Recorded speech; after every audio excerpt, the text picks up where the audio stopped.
नमस्कार, ये आकाशवाणी शिमला है। अब आप प्रभा शर्मा से प्रादेशिक समाचार सुनिए। आज के मुख्य समाचार। मुख्यमंत्री जयराम ठाकुर ने अधिकारियों को कोरोना पॉजिटिव मरीजों के कॉन्टैक्ट ट्रेसिंग कार्य को प्रभावी ढंग से करने के दिए निर्देश।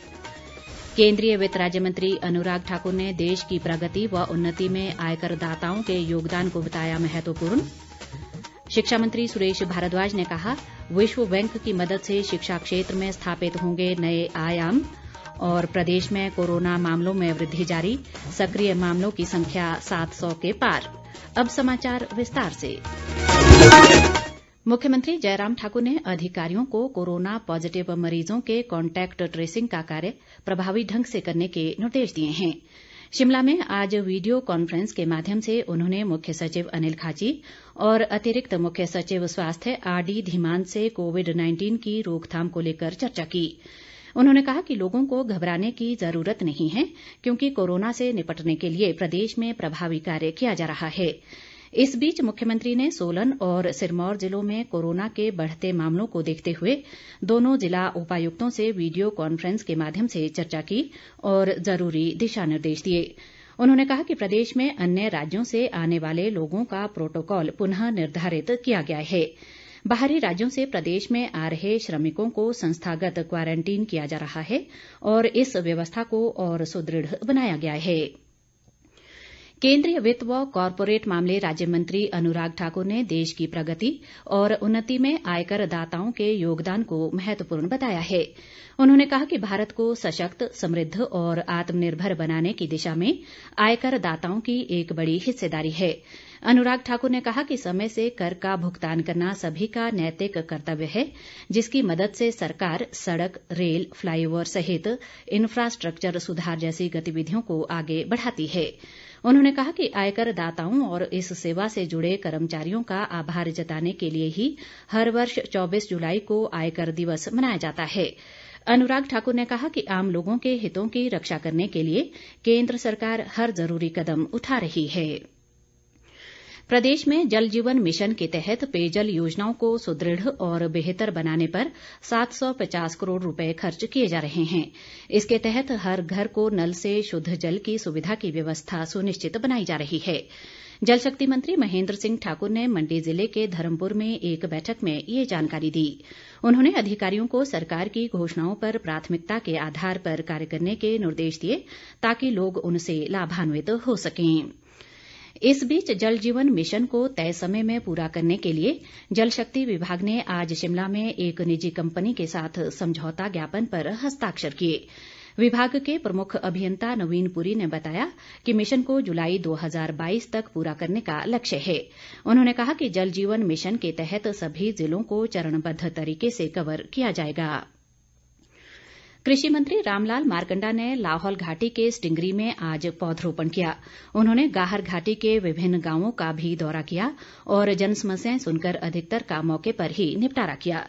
मारकंडा ने बताया कि जल्द ही प्रधानमंत्री नरेंद्र मोदी रोहतांग सुरंग का लोकार्पण करेंगे और इस सुरंग के बन जाने के बाद घाटी में पर्यटन गतिविधियों को बढ़ावा मिल सकेगा।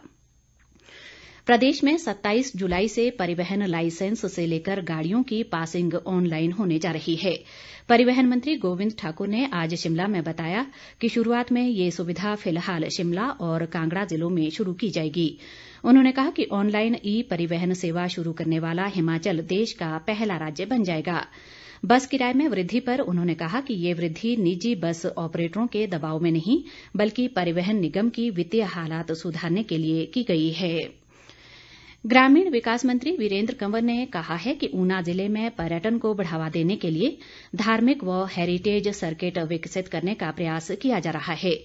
उन्होंने बंगाणा में बताया कि स्वदेश दर्शन योजना के तहत विकसित होने वाले इन सर्किट को वीकेंड टूरिज्म के लिए प्रचारित किया जाएगा। उन्होंने कहा कि इससे स्थानीय स्तर पर युवाओं को स्वरोजगार के अवसर मिल सकेंगे। वीरेंद्र कंवर ने कांगड़ा जिले में जयसिंहपुर के कंगेहड़ में काऊ सेंचुरी के लिए प्रस्तावित साइट का भी निरीक्षण किया। विधानसभा उपाध्यक्ष हंसराज ने चंबा जिले में चुराह क्षेत्र के चकलू में उठाऊ पेयजल योजना के संवर्धन कार्य की आज आधारशिला रखी। इस कार्य पर करीब 85 लाख रुपए खर्च होंगे। उन्होंने बताया कि क्षेत्र में लगभग 25 करोड़ रुपए की लागत वाली पेयजल योजनाओं का कार्य प्रगति पर है। शिक्षा मंत्री सुरेश भारद्वाज ने कहा है कि सरकार प्रदेश में गुणात्मक शिक्षा देने और शैक्षणिक संस्थानों की अधोसंरचना सुदृढ़ करने के लिए प्रतिबद्ध है। वे आज विश्व बैंक के साथ वीडियो कॉन्फ्रेंस के माध्यम से हुई बैठक में बोल रहे थे।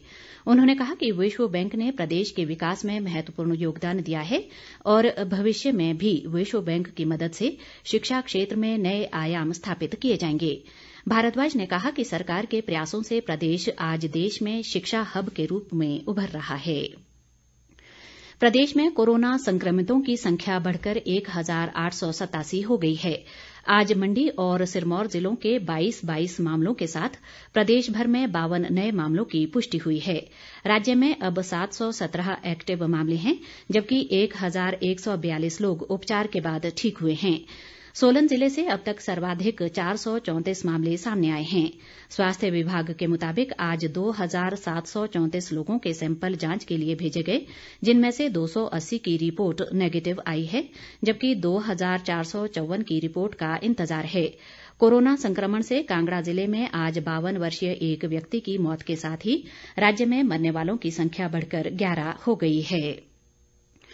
इस बीच सिरमौर जिला प्रशासन ने कोरोना के बढ़ते मामलों को देखते हुए नाहन शहर और ददाहू बाजार को आज रात 9 बजे से सोमवार सुबह 9 बजे तक सील करने का फैसला लिया है।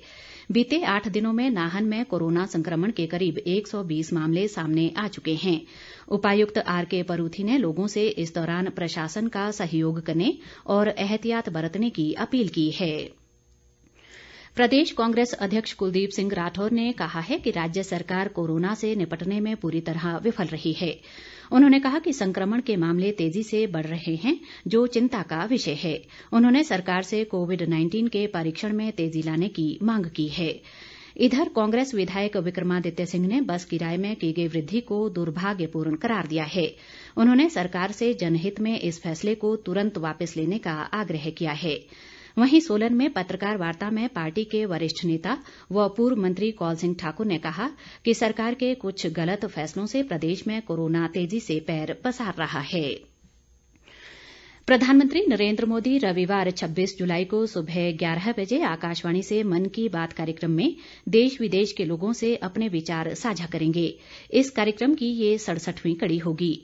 ये कार्यक्रम आकाशवाणी और दूरदर्शन के समूचे नेटवर्क पर सुना जा सकेगा। इसके अलावा ये कार्यक्रम आकाशवाणी, डीडी न्यूज, प्रधानमंत्री कार्यालय तथा सूचना और प्रसारण मंत्रालय के YouTube चैनलों पर भी उपलब्ध रहेगा। कारगिल विजय दिवस का मुख्य समारोह 26 जुलाई को मंडी में आयोजित किया जाएगा। कोविड-19 के चलते मुख्यमंत्री जयराम ठाकुर शिमला से वीडियो कॉन्फ्रेंसिंग के माध्यम से मंडी में बने शहीद स्मारक का उद्घाटन करेंगे। प्रदेश भूतपूर्व सैनिक निगम के मुख्य प्रबंध निदेशक सेवानिवृत्त ब्रिगेडियर खुशहाल ठाकुर ने कुल्लू में पत्रकार वार्ता में बताया कि इस बार विजय दिवस समारोह सादगी से मनाया जाएगा और जगह जगह शहीदों को श्रद्धांजलि दी जाएगी।